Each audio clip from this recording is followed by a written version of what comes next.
Welcome everyone to this week's Active Travel Cafe. Tonight we have, as usual, we will kick off with our crowdsourced news section. There's a fair bit of things to discuss, I think. And then I'm delighted to welcome two speakers tonight. We've got Professor Alison Stenning from Newcastle University and Alice Ferguson from Playing Out. And they're going to talk about, they're specialists in they're going to talk about the parliamentary inquiry into children and young people and the built environment, which is actually ongoing at the moment. And then we've also got, after them, there'll be time for Q&A as usual. And then we've got our regular guest spot from Ranty Highwayman, who is going to do one of his periodic deep dives.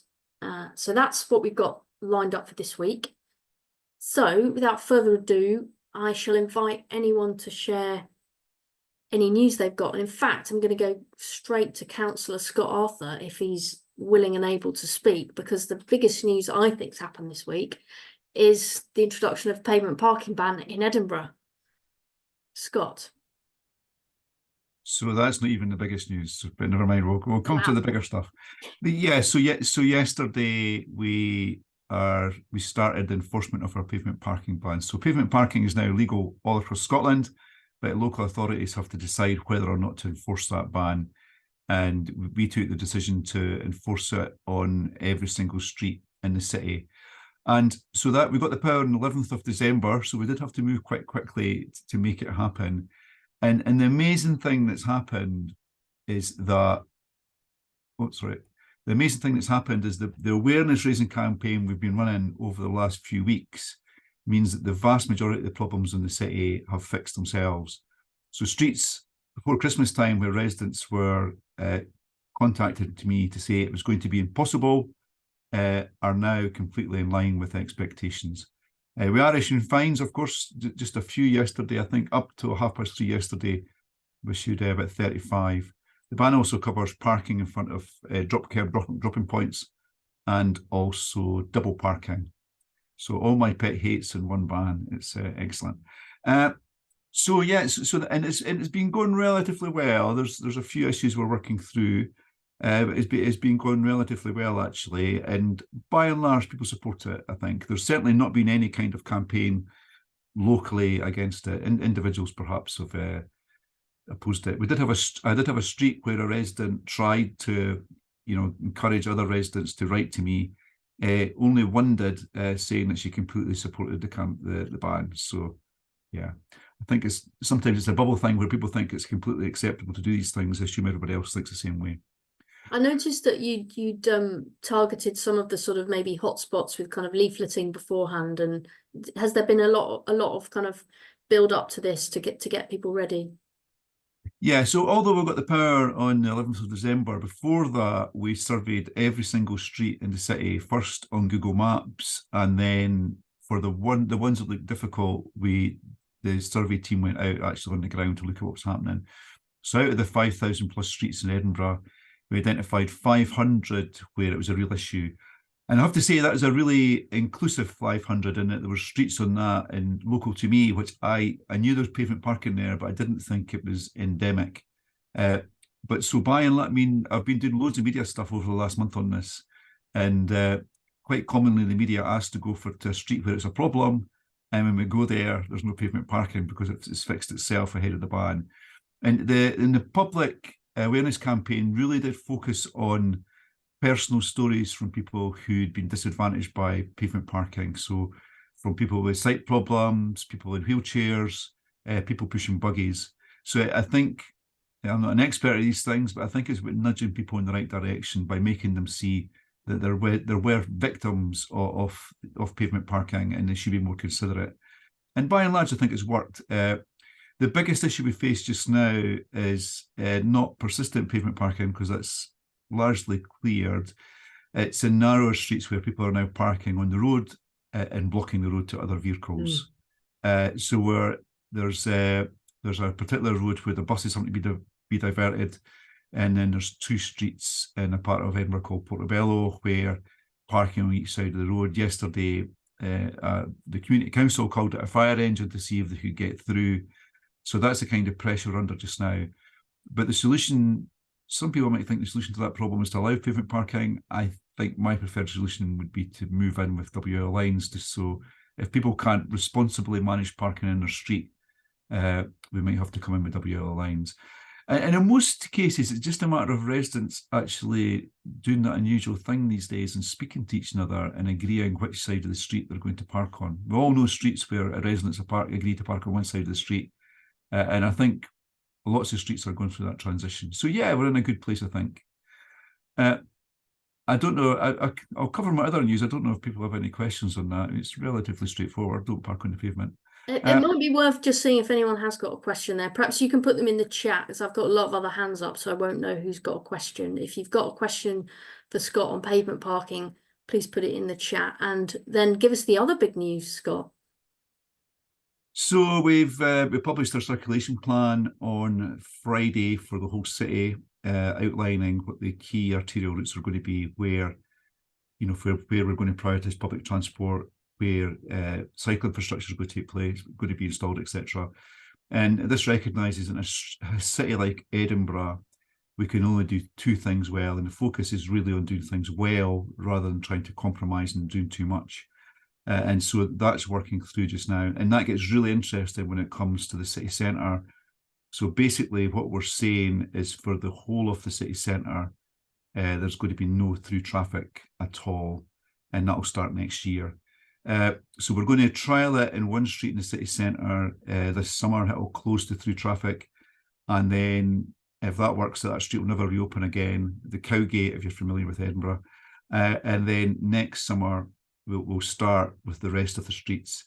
Now, the only decision we have to, well, assuming the committee agrees to go forward with this, and I'm broadly confident they will, they maybe amend the plan slightly, is the only decision we then have to make is about how quickly we do it. So one option actually is to do it overnight in Easter holidays 2025 for the whole city centre, almost like what we're doing with LEZ, we're launching it overnight. But the problem with that is being able to predict what the impacts on buses in Edinburgh. Buses are very well used in Edinburgh, about 2 million passengers per week in a city of 500,000 people. So right now, the modelling is not looking great for public transport if we were to go for that overnight introduction. So council officers are working through mitigation measures to try to reduce those delays to public transport as quickly as possible, so we can go for that transformation. So the city centre transformation scheme I inherited was smaller, and there was a 10-year delivery cycle. So the line I've been using over the last few days is it won't be 10 years. It might be 10 days, 10 weeks, or 10 months, but it's hopefully once we get into 2026, that piece of work will be complete. So no changes to bus routes. Blue badge holders will still be able to come in and access blue badge spaces, but there'll be no through routes for anything other than buses and probably taxis. Yeah, so that's big. So the other thing we're doing is we put forward, so this gets slightly controversial and people in the call might not like all of this bit, is we've also published a preferred route for a tram going from the north of the city right through to the south, £2 billion worth of work, largely along a route which had already been defined and was well and truly in the public domain. So by and large, there's not been much pushback on this, which is interesting and good, but there is a small part which is an existing off-road. It's a former railway track which is now used by for walking and cycling. So a small part of that we're going to have to reclaim for the tram if this goes ahead. And it's fair to say it's proven to be a bit controversial. But the plan is to provide alternative segregated and safe cycle provision nearby, and that would be safe 24/7, whereas this off-road path right just now, I think even the people who are campaigning against the proposals would admit it's not safe for people in hours of darkness, particularly women and young people, and also aged people like me. So lots happening, but the sticky bit is that bit of the tram route, but I think we'll find a way through that one way or another. Well, thanks so much, Scott, for that impromptu update. If people don't know, Scott is the transport convener for Edinburgh, which is the slightly different way they use councillor titles up there.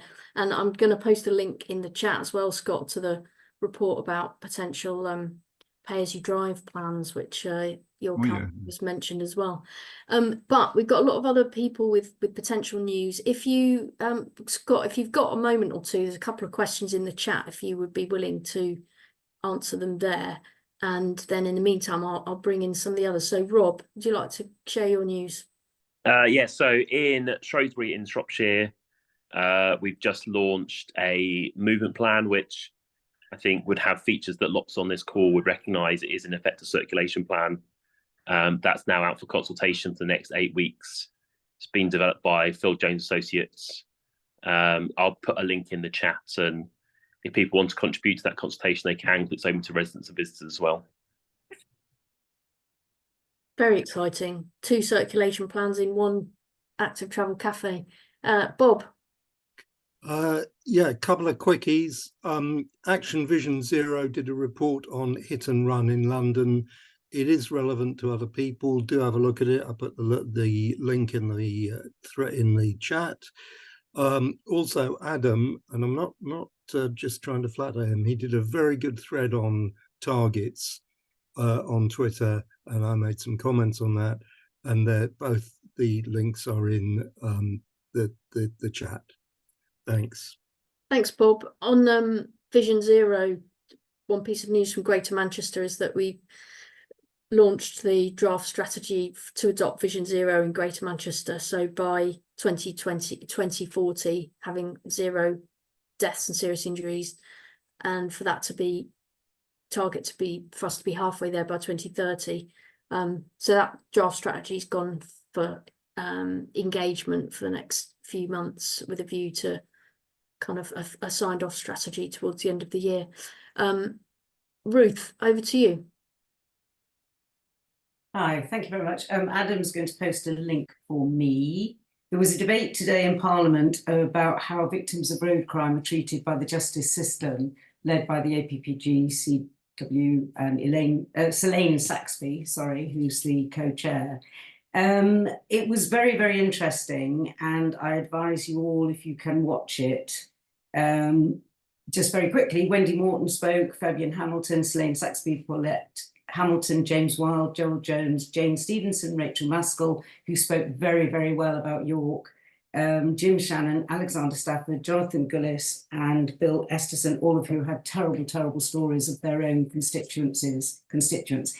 Personally, I had written to Ruth Cadbury, my MP, in 2014 about lenient sentencing, so that's 10 years ago. She got a response from Dominic Raab on my behalf saying, government, we're going to do something about it instantly. So we know how instant that was. 2004. But what was very interesting was that one of the Shadow Minister for Roads spoke and kept referring to accidents, and Selene did pull him up and said that they now will only use crashes or collisions in terminology. And I just wondered, we don't have Laura Lake or anybody like that here, but we really need to make sure the media know this, because I know there has been work on that done. But I highly recommend everyone watching it. It makes very good, interesting watching, and everyone voted that this should be a motion that will go to Parliament. So it was very encouraging, people across all sides of the House. Thank you. Thanks, Ruth, for bringing us that news. Really good to hear. You know, obviously we want more action on that, but good to hear that happened and the range of MPs who spoke. Adam. Just a quick one from Bath and North East Somerset, which is the 3 trial low traffic neighbourhoods, they call them livable neighbourhoods, have now been made permanent through a single member decision. The interesting one is there's one called Southlands, if you want to look at the report. It's good how they basically did traffic data monitoring around it, which allowed them to take the consultation response at the end when they did the consultation, where 57% of respondents were against the LTN, and then look at the data for the traffic data, which showed there wasn't really that big a change, or there was a drop in traffic, actually, I think, to show that the objections, the reason for the objections weren't substantiated. So, but it is good that they're going ahead with this. Right. Thanks, Adam. And actually, if you're interested in low traffic neighbourhoods, which obviously many of us are, next week we've got Councillor Rachel Tripp from Newham, the Borough of Newham in London, talking about their experience of introducing LTNs. So might be we could have a good LTN focus chat next week. Robin, I hope you're not going to bring us bad news, because it's all been good news so far. No, it's all good. And I was going to keep the theme coming. I didn't see Biddy or Mike or anyone from Exeter here, and they were a bit nervous last week and the week before when I visited them, because their LTNs were coming under threat from essentially being called into a rather complicated political meeting and possibly changing the decision process. But that, thanks to councillor support, that process was aborted and their LTN trial goes on. So that was a major win from them, and they had a lot of public support for that. Some of you may have seen them as the Exeter Cycling Campaign on Twitter. So that was good. I went down for their AGM just before that meeting, and I don't know if I was any help to them whatsoever, but it's good to we're all supporting each other. And in Oxford, our circulation plan, traffic filters, which have actually been planned for 2015, long before 20-minute neighbourhoods or 15-minute cities ever entered our planning policies, but yet still get somehow linked with them. We had an update from Network Rail on the bridge works that are delaying them. Those are on schedule, so we are on schedule for those traffic filters to go live in the second half of October. So what's that, 9 months to go? We're all got our fingers crossed. So hopefully I will continue to bring you good news on that. Thanks, Robin. And I don't know if that was an error, Mark, but your hand went up and down. So if you do want to come in, then no, cool. Okay. And right, well, it's 5:20 now, so I think it's a good time to move into our speakers, because we've got Ranty on later as well. So without further ado, Alison and Alice, if I can bring you in, and I can't remember which one of you is sharing slides, but over to you. I've got slides, so I will share them now, but I think, oops, Alice is starting. Yeah, just to say we haven't rehearsed this as a double header, but yeah, we'll do our best. So so I suppose just very quick bit of intro to me and Playing Out, for anyone that doesn't know about Playing Out. So we started with just an action by a group of parents on one street in Bristol in 2009. And Playing Out has sort of very much been focused since then on growing the UK-wide Play Street movement and supporting other parents and residents to take action, grassroots action, to close their street on a regular basis so that children can play out and use that space. And we have always very much seen that model, the Play Street model, as a kind of interim measure and a step towards a longer term change that we feel that children need, very desperately need, which is to have more access to outdoor space, and particularly the space right on their doorstep, for their general health and for their physical activity and their well-being, and also as a step towards kind of wider independent mobility and freedom. So we are incredibly pleased to have got to this point where there is now a government committee inquiry looking at how built environment policy does or doesn't consider children's needs or meet children's needs, and what needs to change around that. And the inquiry has come about partly because we and other allies, including Tim Gill, who I presented at another Active Travel Cafe with, kind of got together a joint application supported by a lot of other organisations and people, including Sustrans and Living Streets and organisations like that, to propose this inquiry topic, basically because there's just a sort of strong feeling that children, particularly even compared to other equalities groups, are not being considered within built environment policy. And in fact, children are just not really considered in government policy at all outside of education. So it feels like a real moment, and it feels really exciting. And this is the sort of quote from the inquiry website. So kind of they're looking at exactly what we want them to look at, which is kind of how government policy around planning and housing and transport should better serve children and better consider children's needs. So do you want to take over, Alison? Would you want to do this bit? Yeah. So the inquiry is kind of live now. The window for written applications closed on something ridiculous like the 2nd of January. But despite that timing, they got over 100 written submissions, which you can look at if you've got the time and the interest. They're all there on the government website, and they cover like a huge range of interest areas, which Alison will talk more about. There are going to be 3 oral sessions, and we've just had the first one last week. And already it's getting quite a lot of national media coverage and interest, which is brilliant. So yeah, over to you, Alison.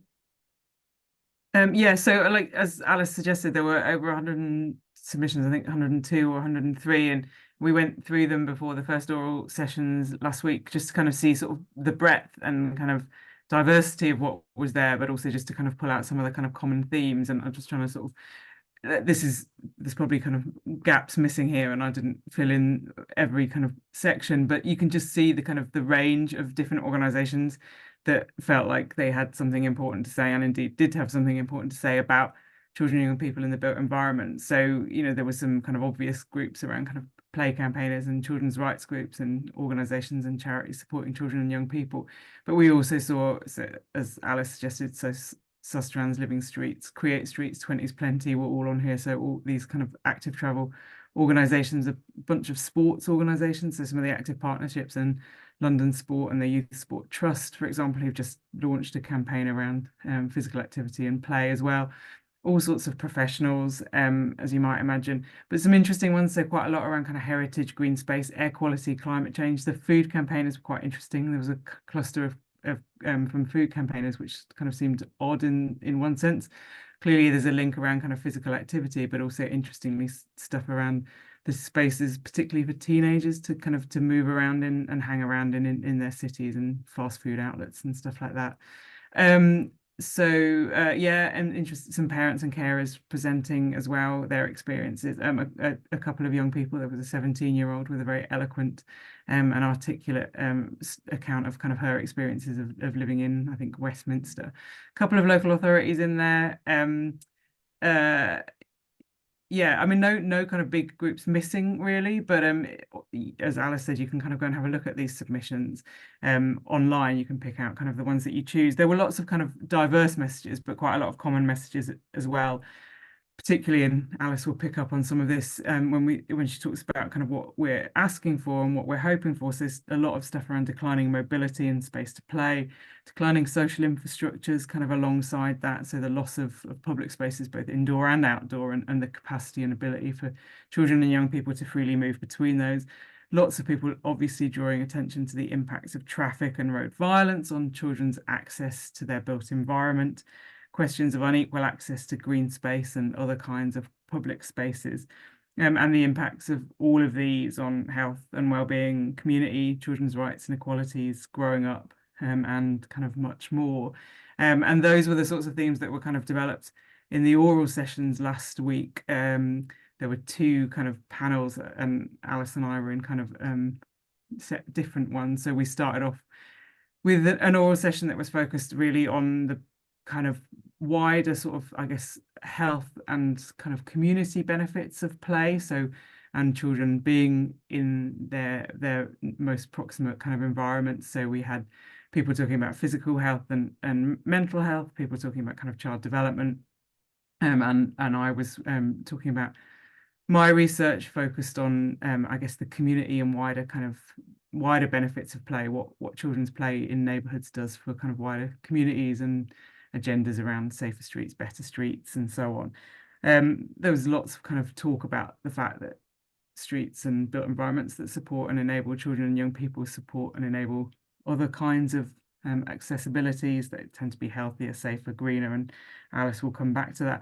A lot of the submissions also included a best practice that was one of the questions that the inquiry kind of asked. So there's a lot of evidence of best practice, both from across the UK, but also kind of beyond in other European and wider countries. And I think I'll hand over there to Alice. Thank you.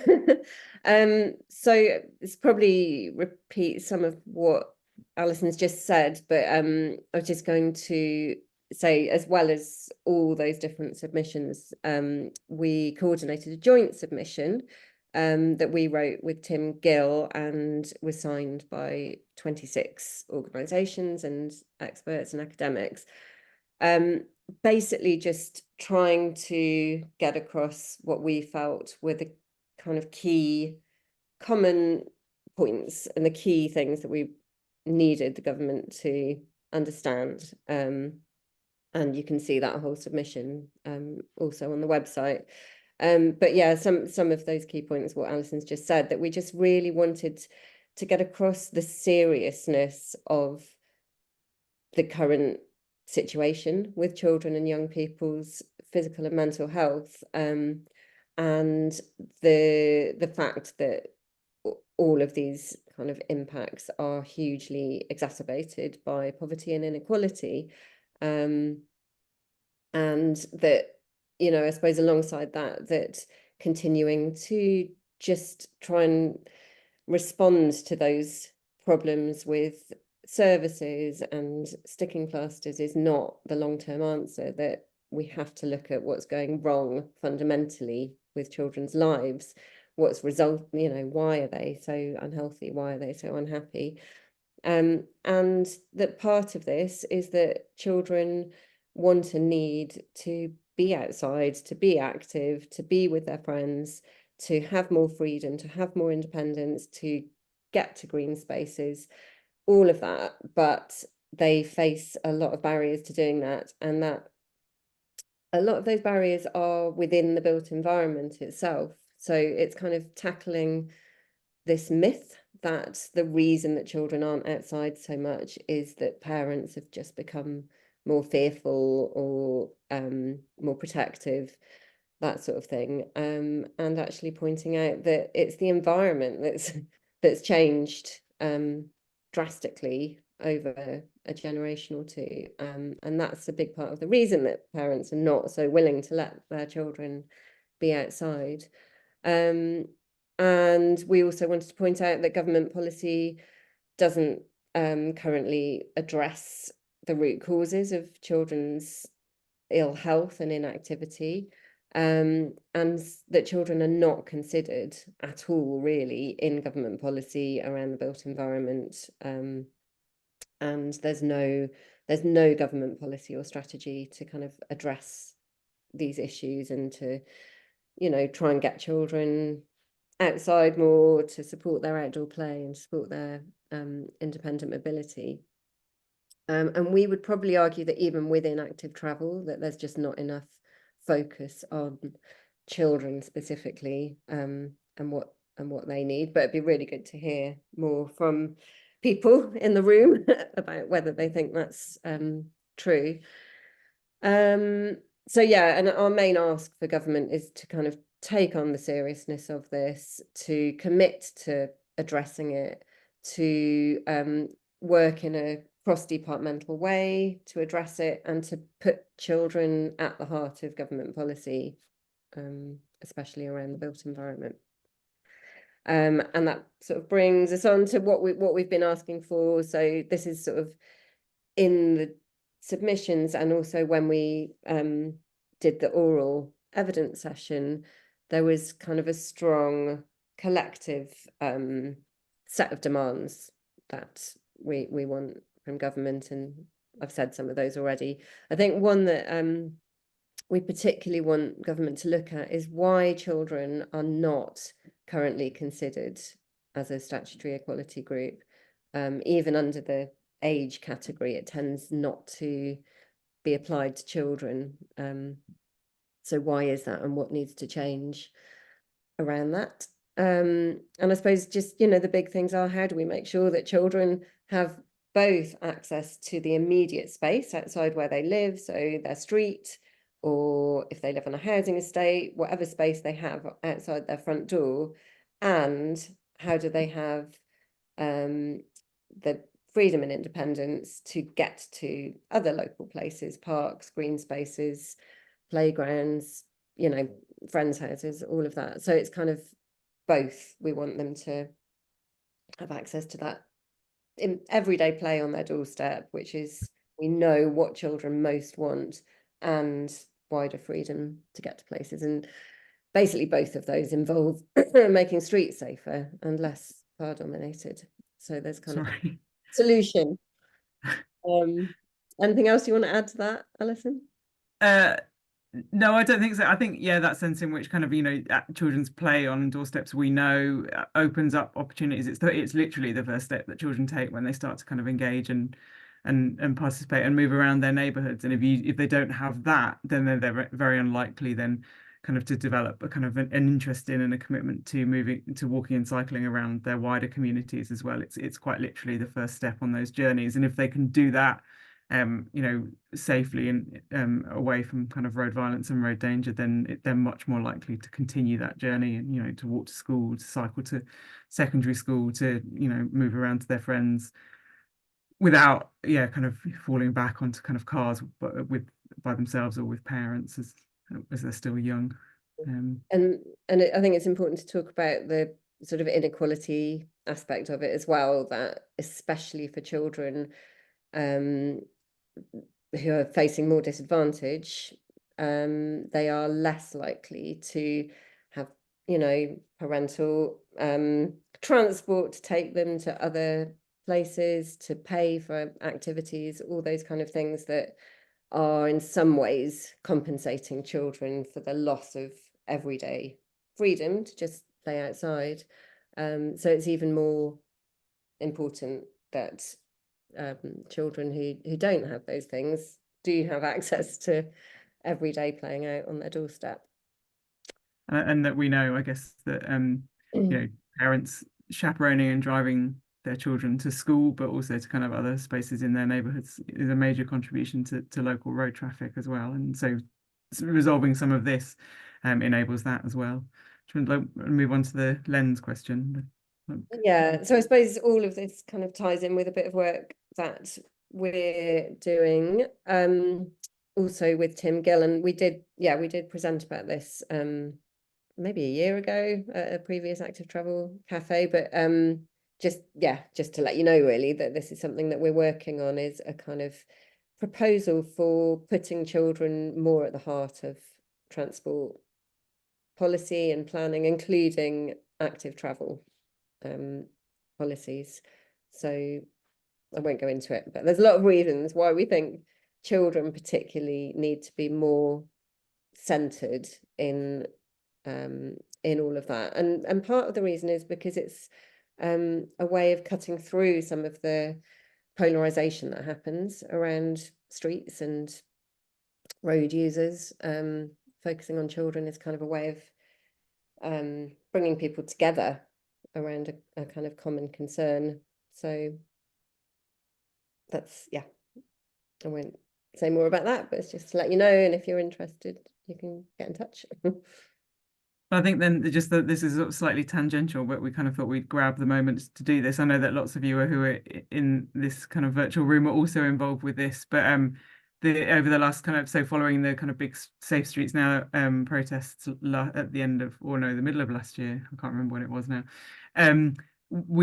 So the Safe Streets Now group have been working with those that were organising the Kidical mass rides nationally to try and have a kind of coordinated day of action, which goes beyond kind of the focus on children, but very much kind of has children at its heart in terms of thinking about kind of road violence and street design and the reallocation of space on streets. So you can kind of follow up this stuff, and there's lots of other people who can kind of talk to this, but a kind of joint commitment to ending road violence and organising a single joint day of action. So hopefully bringing together a whole range of kind of road violence, safer streets, kind of streets for children, streets for families, activists on the April the 20th, in the kind of a couple of weeks before the local and regional mayoral elections, if you've got those in your regions, possibly obviously also a national election at some point not long after.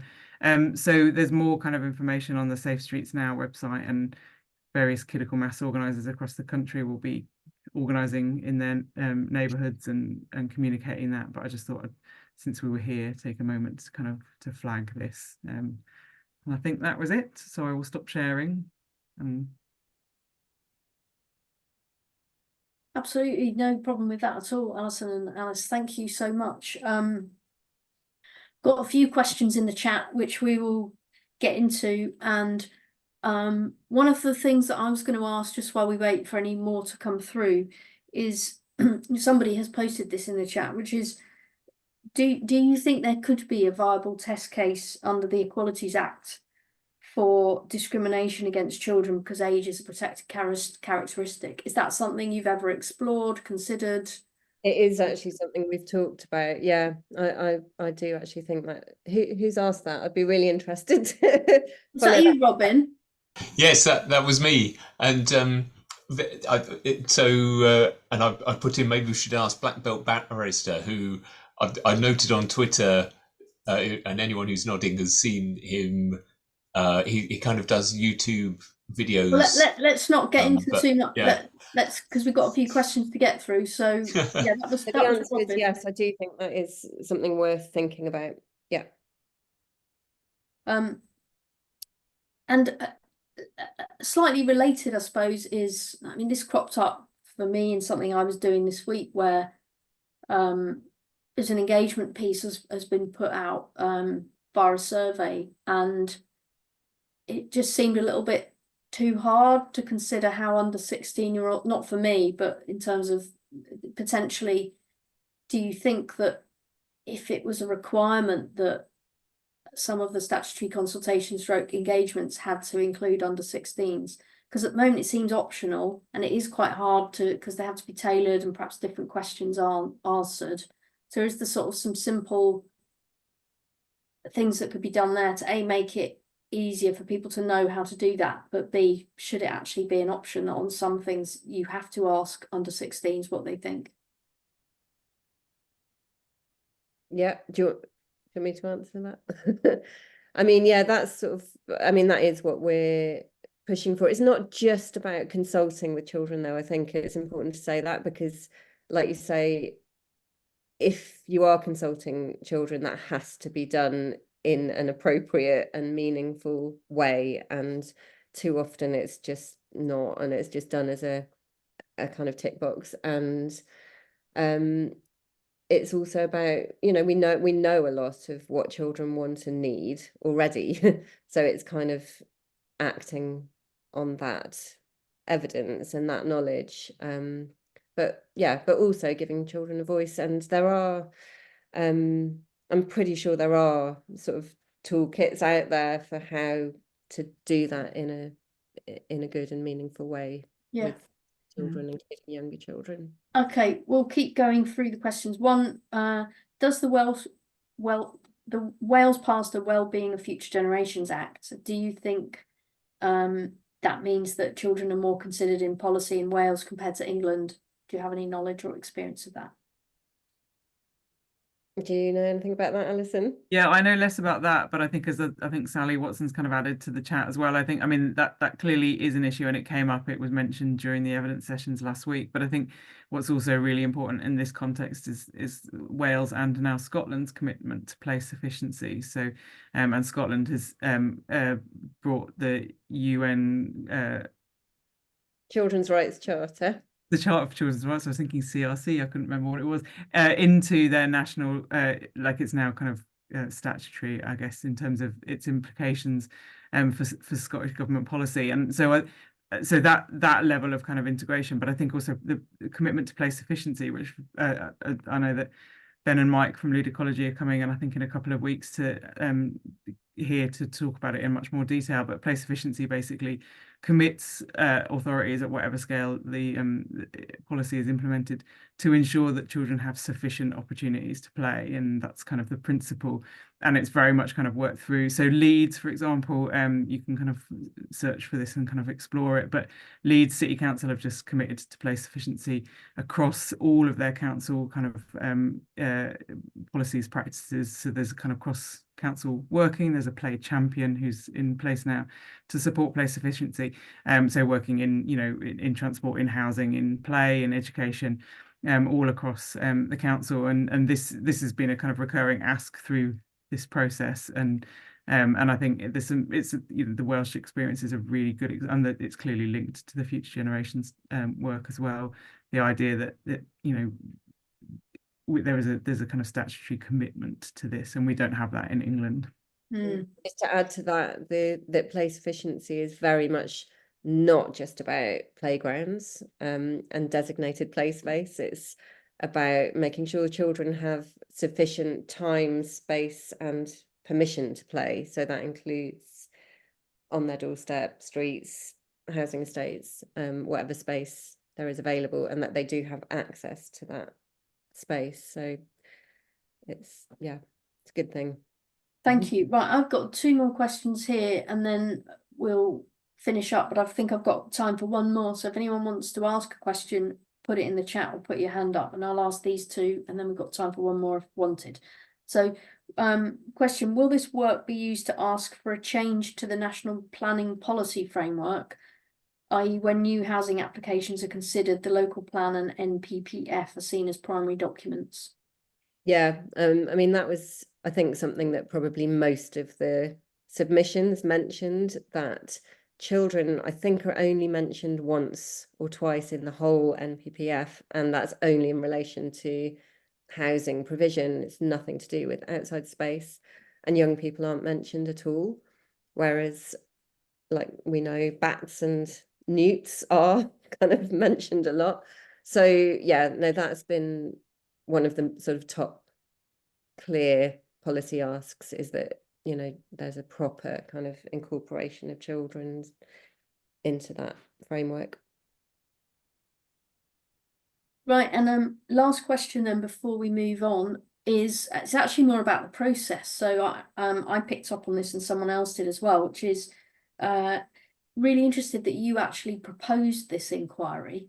And I know there's plenty of people in here who would like to know more about how you go about proposing an inquiry, what was involved, and if you could just talk a bit more about that. Yeah, so I think it was Fields and Trust who initiated it, and then we just formed a sort of a small group where there was just Fields and Trust, Dinah Bornett, who's an architect, Tim Gill, and us. And we wrote a proposal that set out, you know, what the problems are, gave, you know, just really clear statistics, made the case for why this was an important topic, why levelling up housing communities should be interested in it, the kind of opportunity, I suppose, you know, like trying to sell them that a policy change around this area could have a really radical impact on public health, you know, and particularly on children's health and well-being. So yeah, so we did that, and we just sent it to the committee members, and it and it was signed by lots of other people and organizations, and then we did follow up with sort of offering to meet any of the MPs on the committee, and one of them responded. We went to meet him and sort of had more of an in-person chance to sell the idea, and I don't know what their internal process was, but they went with it. So did you need to do you feel like he or other, did you need to have a sort of sponsor, like an MP on the committee, to sort of propose it, do you know? Or as far as you know, not, you just kind of proposed it and they considered it? I don't actually think we did. No, I don't think we did, but I can find out. No, it's fine. And what do you think was the thing that made the most difference? Was it just the power of the case? Was it all those organisations that you'd got to sign it? What do you think meant that they went for it? To be honest, I would be guessing. I don't know what their thought process was, but I'm sure the fact that it was this very broad coalition of organisations, including some quite, well-known ones, and like there's very sort of robust academic research and evidence behind it, and that we were very much sort of hitting their policy areas. So it was to do with equality, it was to do with housing, planning, built environment. So I think hopefully, they could see the relevance, and that it sort of overlapped with other issues that they're trying to tackle more broadly. That's really interesting, and hopefully might be useful to other people in other policy areas. Can I just quickly add, sorry, very, very briefly, it was something related to that what Alice was saying made me think of it. One of the kind of interesting things about the oral witness sessions last week was that just 4 of the 11 MPs on the select committee turned up, and there might be kind of complicated and logistical reasons why that happened. But if you have a look, you can have a look online and find out who the members of that committee are. If any of them are your MPs, it would be really nice to just nudge them and make sure they engage with the sessions that have already happened, but also the future ones. The MPs who did turn up were very, very engaged, particularly Ian Byrne from Liverpool West Derby, who tweeted afterwards that it was the most interesting committee session he'd ever been to, I think, which is great. But there were others who were not there. So, have a look see who the select committee is. If you know them, if they're your MPs, then give them a nudge and kind of encourage them to engage in the later sessions. And I think, they said the reason was it was not their normal day of meeting, but I think it could also be a sign of this sort of perpetual problem that we see around children in policy, that they're just, because they're not visible and they're not considered, therefore they're sort of not considered, if you see what I mean. They can't vote. Vicious cycle. And and because children aren't visible and seen in public space, they're less considered, and so the cycle kind of perpetuates. But well, thank you so much. I think that's a really powerful story of kind of grassroots action as well, if you like, just the way that you've taken that case. Really inspiring. So thank you for that. And we're going to move into the final part of the session now and hear from Ranty Highwayman, who is also called Mark, who's going to talk about guidance, the concept of guidance, and when it is and it isn't that useful. I think that's about right, Mark. Something like that, yeah. Let's see where we go. Just 2 seconds to rearrange my screen a little bit. Just a bit that I can see. Right, here we go. So, yes, if you want to have a nosy look at the shelf that's right next to me, that's what's on it. Lots and lots of guidance, because I'm interested in it, and I probably read too much guidance and too much old guidance, but let's have a look at what the implications might be here. So, really annoyingly, the top, how can I get rid of this top band? Hopefully you're not seeing that. Can you see the whole screen here? Yes, it looks all right to me, Mark. Crack on. Yeah, I see some of the tools here. Fine, I can read enough. Let's have a starting point then. What are laws, standards, and guidance? Because all 3 often get mistaken for each other. So, a law gives duties and powers to fulfill those duties. If you fail to comply with law, there's criminal or civil liabilities, depending on which law it is. Standards in general prescribe how things should be done, and maybe that's to ensure consistency. And guidance potentially gives advice on how the other 2 can be achieved. Maybe guidance also reflects best practice. So photo here is a really close up of a shot of a drop curb, which should be flush. That's not law, that's in guidance. However, failure to adhere to that guidance could potentially lead to an action probably in this case from a disabled user using the Equality Act for not having a flush curb. So this is where the guidance maybe becomes a standard, because if you don't follow it, it impacts on the law. Loads of legislation underpinning highway management, which I'm just going to talk briefly about here. So we have acts of Parliament, which is known as enabling legislation. So that sets a framework for other things within the area being legislated. We then have regulations, which is known as secondary legislation, and that kind of sets out how things should be done in a bit more detail. So here is a regulation. You don't often see them in hard copy these days, but big book of regulations there. Road Traffic Regulation Act, and for those of us who are very geeky about traffic signs, you're interested in section 65, which I'm not going to read out there, but essentially the Secretary of State through other powers is granted the ability to create a big book of traffic signs. In other words, the Act flows through. Here is that big book of traffic signs, or an extract from it, Traffic Signs Regulations and General Directions 2016, which has all sorts of different form, the illumination, layouts, how signs should be used, what combination, etc., etc. There's also stuff in there for pedestrian crossings. So again, for those who really want to look it up, you'll see lots and lots of this. It's very complicated. I've been using this for obviously 8 years now, and I still have to go back and often open 2 copies on the screen at once to try and relate different sections to each other. It's a complete pain. So we're moving from the law into the guidance here, and probably partially a standard. Traffic Signs Manual, there's 8 chapters. Of interest to this this particular meeting, we have chapter 6, because that includes crossings, zebras, signals, all the rest of it. It's part standard because it kind of prescribes a bit of how you go ahead and do stuff, taking the regulations, making it a little bit clearer. But there's lots of guidance on what's optional, what's not, how you do different layouts, and all that kind of thing. For those really geeky people out there, we also have chapter 8, which is often bandied around, and that's really big, complicated books of temporary traffic management. You need to be an expert in that. I'm not, but yeah, knock yourself out if you fancy reading chapter 8.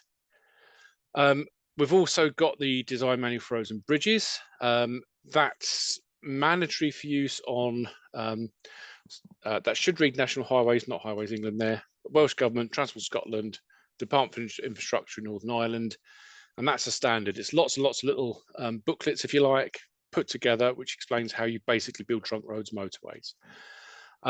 Lots of local authorities will quote it. Lots of them use it for trunk road-like roads in their areas. I'm looking at sort of the big counties. That's kind of fine for the type of road they're designing, but you find them cherry picking. So they take the road design aspect from this, but then completely ignore the actual travel side of things. So from a local authority point of view, this is just guidance. It's not a standard as such as mandatory as it is for the national administrations. And this is out of one of the chapters there, known as CD 116, and that's the geometric design of roundabouts. And who would fancy crossing through here with a 5-year-old in tow? Part of the reason why our roundabouts in the UK are absolute horror shows. But that's the standard. That's one of the layouts, given the right conditions, that you're allowed to build on the trunk road, or you're almost mandated to build in that situation on trunk roads and motorways. So yeah, massive problem with roundabouts in the UK. Sometimes there's good reason to depart from established and guided practice. Absolutely fine. That's why we employ engineers. We meant to be exercising judgment and skills and experience. However, we do lots of things as designers that could affect people in different ways that we're not intending. Really interesting piece of case law here. So we've got guidance on the use of tactile pavement surfaces. So that's all the little squares of red, buff, sometimes grey, paving with at crossings, at tram stops, and shared use paths and other things. Worth a read. So many engineers don't know how to use or interpret this guidance. And it is guidance, it's not a standard. But if you go and have a quick look at the Ali versus Newham case, which was actually brought under the old Disability Discrimination Act, rather than the Equality Act. Essentially, London Borough of Newham freestyled its own tactile paving guidance with no good reason for departing from the national guidance, and they were told to basically tear it up. So this piece of guidance here is almost a standard from that point of view, and certainly it's treated as that because it's there for national consistency for those that rely on tactile paving. But it's still guidance, not specifically a standard.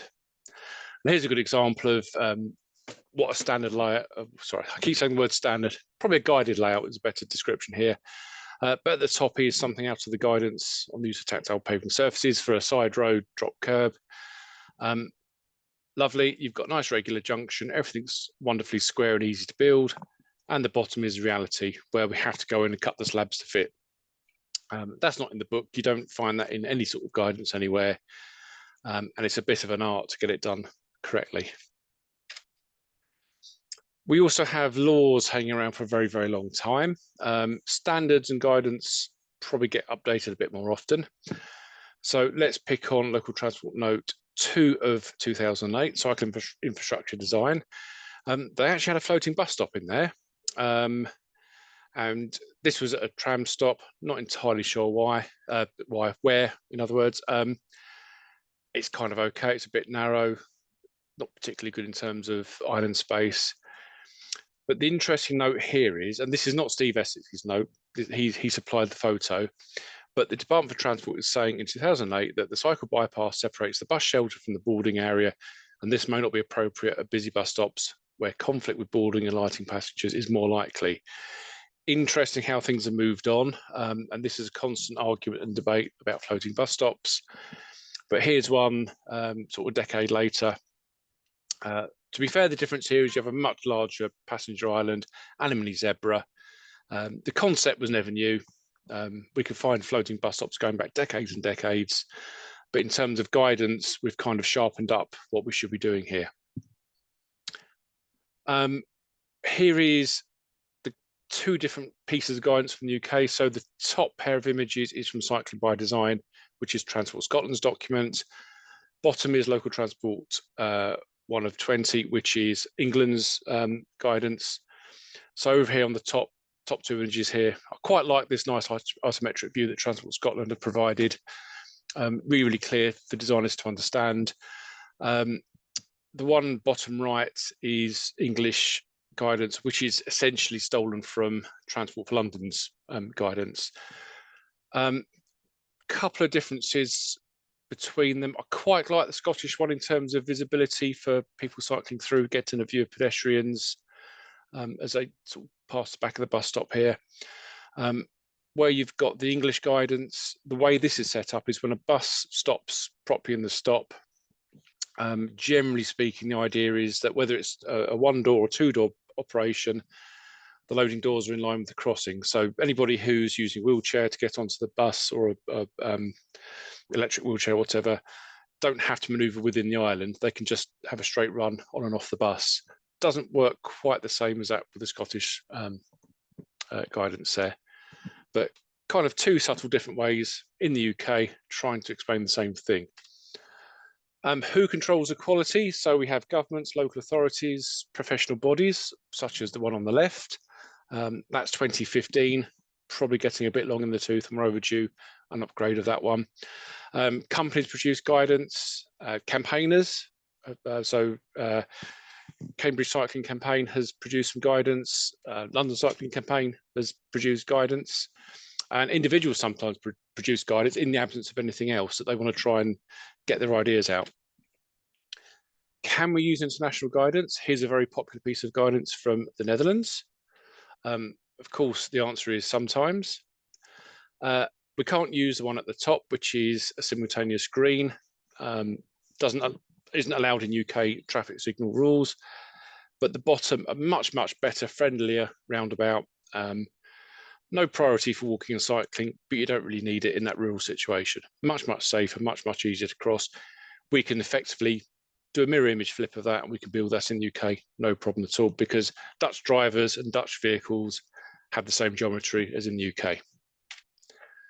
We'll still stick with some Dutch. This is the other Crow manual that we have that people don't really know about.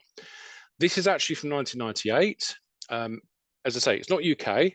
However, this is a Wooneth type layout here on the right hand side, giving lots of dimensions, which is actually in that big book from 1998. Again, you could pick this up and apply this in the UK, even though it's quite old and it's not from the UK. So sometimes old guidance is really useful and helpful because things don't change generally, such as the sort of general geometry of vehicles, even though SUVs are getting fatter, but they're everywhere. But the principles have remained the same, and they will remain the same going forward. So yeah, age, it's very much, it depends. Anybody from Manchester might recognise Fairfield Street. So this was held up as good practice back in 1989. Now, the interesting thing about Fairfield Street is you've got the main road here, you can see in the photo, and the main road for traffic swings off out to the left here. And if you're cycling, you may want to go ahead to the city centre. So the layout's quite interesting in terms of you're actually protected to make that head movement from that left turn slip. There's a very, very heavy left turn there. However, I'm not sure who's going to be cycling on a 3-lane carriageway to reach this facility in the first place. So the actual principle of taking people away from the conflict point and protecting them all these years later is a really good idea. What's actually missing here is, well, actually, if this was a cycle track running along Fairfield Street, then we'd probably be okay with that. You know, in some situations, we have a very heavy left turn flow of traffic, and we might want to keep that kind of layout for traffic flow reasons. So here's some rules of thumb on whether guidance is any good. The best guidance hopefully has got some kind of steering group or review group behind it. Maybe it's been consulted on. You can look at the age. Is there references to other research in there that you can go look up yourself? Do the people that write this stuff have a track record, or are they chances of pitched up at the last minute? And also, who's produced it is quite key. If it's a government body, if it's a local authority, it should be, I'm saying should be, well designed. But yes, there's a few things to look out for if you're trying to gauge whether you should use a piece of guidance. But if there's no guidance, what do we do then? Well, we can go back to first principles and consider those. There might be published papers or text out there. There's a really good example here from University of West of England. This is looking at side road crossings, marked priority. So zebras cross side roads, whether they're zebras or parallel zebras, or design priority, which is continuous footways, continuous cycle tracks across the side road. Really, really worth reading, because that starts to challenge a little bit that's in Local Transport Note 1 of 20 already, just 3 years into that being published. So yes, published papers or text. You could bring it to a forum such as this to present your idea for review, if you're a designer. You can also do risk assessment. So in terms of designers doing something a bit unfamiliar, there is a risk assessment process we can go through to explain why we're doing something that we've actually looked at potential risks for every type of user, and we've tried to balance that out from a risk point of view, that actually what we're doing is safe enough. And as I constantly say to designers, you need a commentary and a decision log. So if you don't write down what you've done and why you've done it, if there is a problem, and it doesn't happen very often, at least you can go back and understand what you did and why, and other people can do the same if they pick your design up. So, slide to remind me to end. I think that's me for this session. Thank you. Thank you, Mark. And Mark Strong has got his hand up, as has Ruth. I know Ruth had a question to ask. So we'll go in that order. Mark. Yeah, it's part of the question and part just some background. We do the training. You've got 1 minute then, Mark. Okay, we do the training for the Institute of Highway Engineers, and it's surprising how many people who do that training don't know what guidance. Well, first of all, don't know all the stuff that Mark has said, but also don't know what guidance there is. Now you flagged up the guidance you wrote for the IHT, and I'm just wondering what you think the professional institutions could do better about getting their members to and the industry better trained. Oh, that's a good question. I think I mean, from that one is 2015. So I think the institutions If they're doing stuff themselves, should probably update it a bit more often. I think it's really difficult, Mark, isn't it? Because you can lead a horse to water and all that. So those of us who are interested will go and attend the courses, the webinars and everything else. Certainly, the institutions I belong to, I have to maintain professional development so many days a year. Some of the institutions are better than others at dragging the records in and quizzing them. So they could probably toughen up on that a little bit. So if you're practicing in a particular area and you're not keeping up with developments, then your professional qualification should be at risk. That's my view. One of the big problems you have, though, of course, is there are consultants, local authorities, probably more so local authorities, who have technical staff who are not professionally qualified. And that's for a number of reasons, because people haven't had the time to do it kind of within their roles, because I have to do a lot more stuff than technical, but also simple things like local authorities not paying people's professional subscriptions. It can be quite an expensive undertaking to maintain all that. So the institutions can probably try and do something around that in terms of cost, but perhaps the status of technical people needs to be raised a bit, and local authorities will only employ people at a certain grade with a certain qualification, maybe. Thank you, Mark. Right, we've got Ruth and Adam, and that will probably be us. So if you could keep the questions reasonably short, then we can get through both of them and the answers. Thank you. Hi, thanks, Ranty. Interesting as always. Temporary roadworks, that kind of thing. Where is the guidance for that? Because this is London-centric. My borough Hounslow are very good on their guidance. They don't make you dismount. They put narrow cycle lanes. Please don't overtake, blah, blah, blah. Richmond Council say, do dismount, and don't have those sort of signs. So where is the mandatory guidance for roadworks, please? So there is, so I've mentioned chapter 8 of the traffic signs manual, which most day-to-day roadwork situations won't be used by most operatives and supervisors. So you've got the little brown book, Safety at Street and Roadworks. I'll go onto Twitter afterwards and I'll put a link in there. That is mandatory. It's a code of practice that failure to follow it could lead to penalties.